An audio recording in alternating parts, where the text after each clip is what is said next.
Allah'ım sevdim seni, bıraklarda can kalırda benim.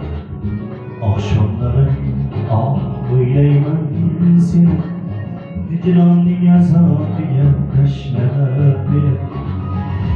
İstersen gül almayı seni, kül gecelerde izleymen seni.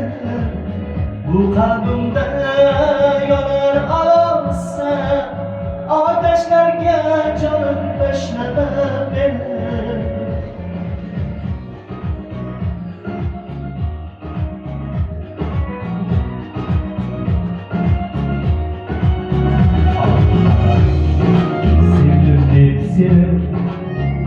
Bıraklarda canım kaldırda beni.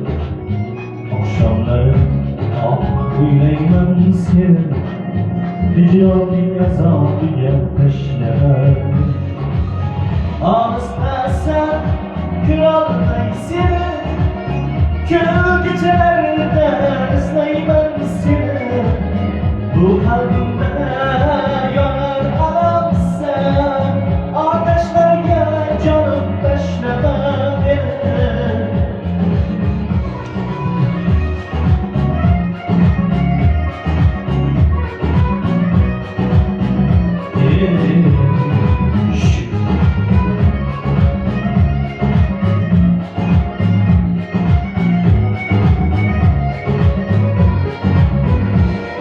Yüreğim hamam seylesin, gözlerim hamam seylesin.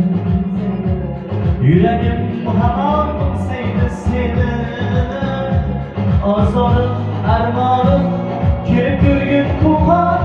Andalarım sevdim seni, bıraklarda canım kaldırda beni.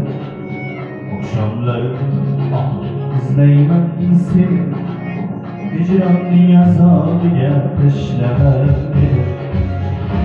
İstersen kül almayı seni, kül gecelerde izleymen seni. Bu kalbimde